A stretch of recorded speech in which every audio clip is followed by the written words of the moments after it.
Guys, welcome back. So I hope that you are now refreshed and you are ready to try some questions with me, right? Now, remember, the most important thing here that we've been looking at, guys, is make sure that you understand what is separating your terms. Is it multiplication, division, addition, or subtraction, right? That will inform what method you need to follow. But so far, we're looking at the addition and the subtraction, and we said the method that we employ there will be the concept of factorization, either common factor or any other type of factorization. But let's now put this into practicality and see exactly what is it that I mean when I say take out a common factor. Because somebody might be thinking, what exactly do I do there? But let's try these examples together. Please also try them. As I'm doing them, just also jot down something so that you understand what I'm busy doing here. Now, the question, remember, at all times, because it's expressions, it will always be simplify the following, right? That's the main statement that you will be given. To simplify the first question, which is 3 to the exponent of x plus 1 minus 3 to the exponent of x plus 2 divided by 3 to the exponent of x minus 3 to the exponent of x minus 1, right? So this is the one that now the concept of taking out a common factor, right, comes into play, and using it appropriately and properly so, right, because you will see what I'm talking about when I say using it properly so. And then before you get to the common factor, you will then need to do what we call split this thing, right? To split it is to use the principle that we spoke about, where you are reversing the product law that we were talking about. So the very first thing that I'm going to do here is to split this, which is 3 to the exponent of x times 3 to the exponent of 1. I don't really need to write the 1, minus 3 to the exponent of x multiplied by 3 to the exponent of 2. I did not change anything here.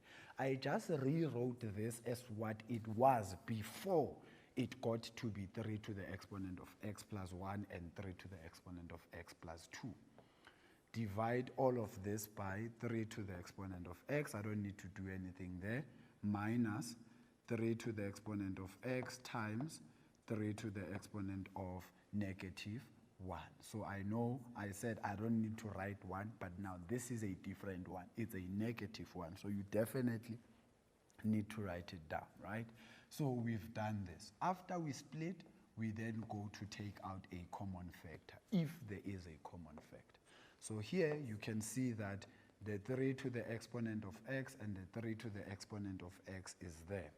And the 3 to the exponent of x and the 3 to the exponent of x is there.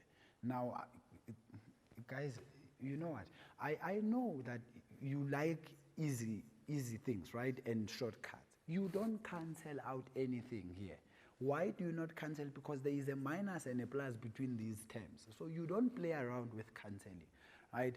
Although you can see if I cancel the first two, I cancel the other two, then the answer will kind of work, but you do not do that, please. So don't just rush to then cancelling. You can only cancel if the terms are separated by a multiplication or a division in between them. That's only when you can then cancel. So do not then cancel my 3 to the x's here and think that's what you then need to do. So I'm going to take out a common factor here as I've highlighted them. So this will be 3 to the exponent of x as a common factor. You open the bracket to show what is remaining, right? If I take the first term divided by the common factor, I will remain with 3 minus, I take the second term, I divide it by the common factor, I will be left with 3 squared. And all of this will be divided by 3 to the exponent of x. You open the bracket. Now this is where that concept of using the common factor appropriately comes in, right? So some people will think because I have 3 to the exponent of x as the first term and I'm taking out a common factor of 3 to the exponent of x, they therefore think the remaining answer will then be 0. That's not the case. Remember I said when we use the common factor, we use it in the form of dividing and not necessarily just cancelling out, right? So it means if I divide 3 to the x by 3 to the x, the answer will be 1. If you want to apply the laws of exponents, it will be 3 to the exponent of 0, which goes back to being 1. So it's really an either-or situation. So this will be 1 there, minus, then here we'll be left with 3 to the negative 1. Then, only then can you then cancel out the things that look alike, right? So you can see what is outside the bracket, this, and that will therefore cancel out, and then I will be left with only what is inside the bracket, which will therefore be 3 minus 9 all over 1 minus 1 over 3, right? Now, when you get here, you can always just press your calculator. It's really not a problem to get your answer, right? So this will be negative 6. At the bottom here, I will just work it out here because I'm not going to use the calculator. This will be the same as 3 minus 1. It's going to be 2 over 3, right? That's what I'm going to have there. So it means I am multiplying this by 3 over 2, right? And then if you want the answer here, it will then be negative 18 over 2, which is equals to 9. Right, so you can always just use your calculator here, a negative 9, by the way, not a positive 1. But when you get to that point, you can just press your calculator and find what the answer is. Now, one last question for us to look at is 3 to the exponent of 2x plus 3 to the exponent of x all over 3 to the exponent of x plus 1. Now, when the situation is like this, you already see that at the top there is a common factor that I can get there, right? But at the bottom, hardly, because 1 can never be 3 to the exponent of x. So I will work out what is my numerator with the hope that it will look like my denominator. Then I will cancel out things that look alike if they are. But if they are not, then we'll always reverse and see what we need to do. So this will be 3 to the exponent of x times 3 to the exponent of x, remember that, plus 3 to the exponent of x, all divided by 3 to the exponent of x plus 1, right? Now, let me just highlight where this comes from. This is the same as me having 3 to the exponent of x plus x. Remember, that's how we get 2x, right? So that's where that particular thing comes from. This will then be, I take out a common factor of 3 to the x, I will be left with 3 to the exponent of x plus 1, and then divided by 3 to the exponent of x plus 1. Voila! Now you can see some light at the end of the tunnel. But the light is not to then cancel out this and that, because I know that's what you guys are kind of used to, because if you cancel once, you think all the time you will need to cancel, right? So 3 to the exponent of x, you can see what is inside the bracket and what is at the top is what is the same, and that's what you cancel, not the 3 to the exponent of x. Then your final answer will just be 3 to the exponent of x. Now, let's just talk about a few rules that I've mentioned here that I want you to jot down for me. Remember, you do not cancel out anything unless there is a multiplication or a division between those two terms that you are trying to cancel with another one, right? When there is a plus and a minus, you make sure that you factorize, right?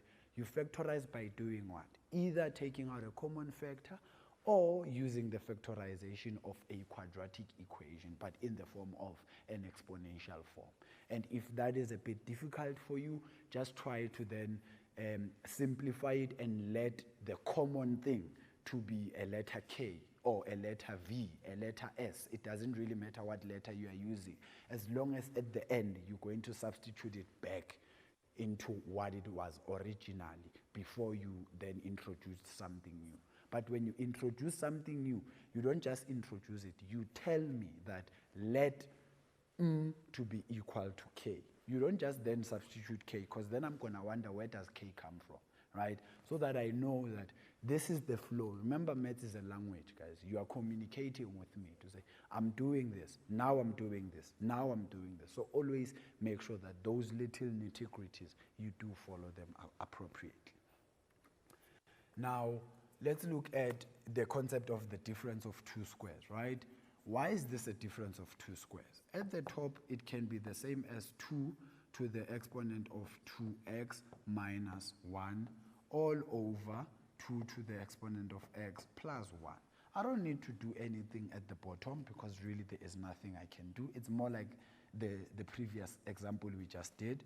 But at the top, you can see that this part here is the same as 2 to the exponent of x all squared, right? Which means it is the same as me having x squared minus 1 if you then wanted to just simplify it for yourself. I'm not saying this is what you write as your answer, no.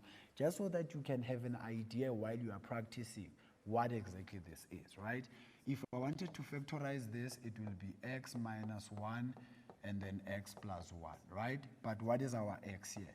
It's 2 to the x. What is the other x? It's 2 to the x, right? So you can see this will be 2 to the exponent of x minus 1 into 2 to the exponent of x plus 1, and then all divided by 2 to the exponent of x plus 1.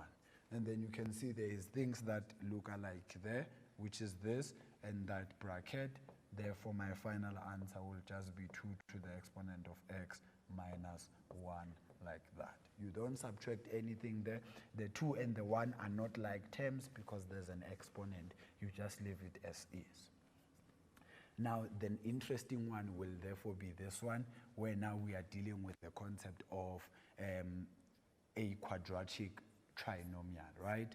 So this will be the same as, I'm just going to simplify it for you quickly before we can simplify it, squared, and then plus 5 to the exponent of x times 5, right? And then minus the 6 there, all divided by 5 to the exponent of x plus 6, right? So you can see that, remember, I said, if you don't understand this, then introduce something that you can work with. So you can always just say, let the 5 to the exponent of x be what? K.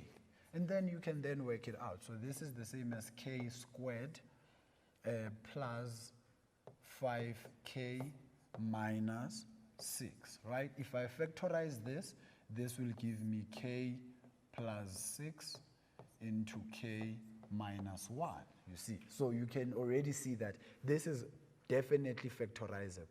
But because our k was the 5 to the x, I'm just going to write it as is. I was just trying to show you how you can then simplify it for yourself. So this will be 5 to the exponent of x plus the 6 into 5 to the exponent of x minus 1, all divided by 5 to the exponent of x plus the 6. Remember again, this and that look alike, then the answer will finally be 5 to the exponent of x minus 1. Now, when it comes to this one, difference of two squares in a quadratic trinomial, if it doesn't make sense, just make sure that the one with the variable as the exponent, you introduce it as another variable that you want. I use k because normally we use k in mathematics, right? But you can use any other variable that you want, as long as at the end you will substitute back to say k was this, not to leave it as k, because we don't have k here. I have numbers and x. So as soon as you leave your answer as k, it means then you have changed my question, which will then be a problem, and I will not be able to award you marks if it was a test or an exam situation. Now, one last one, just to simplify this one, right? This will be 2 to the exponent of 2x, right? Plus 2 to the exponent of x times 2 plus 3. Now you are familiar with what we need to do here, so I'm just going to do this one straight away, right? Which will therefore be equals to 2 to the exponent of x in the bracket, and then another 2 to the exponent of x. The 3, you can find it by multiplying the 3 and 1. Oh, it's 2 squared here, sorry. So it's 3 and 1 plus plus, and then over 2 to the exponent of x plus 3. Then these two cancel. Then finally, it's 2 to the x plus 1, right? So I hope that is clear. Now, a summary of what we've looked at so far, please go back and look at your laws of exponents because they are very important in this concept. And then also practice your simplifying of expressions, which is in 2 ways. And those 2 ways is when you are dealing with multiplication and division, and also when you are dealing with addition and subtraction. Guys, that's from me, the maths doctor. I hope you enjoyed this lesson as much as I did, because really I know exponents are a bit of a problem, but if you were following me, I hope that you did understand everything that we've done. From me to you, remember, mathematics is food for the soul. Until next time.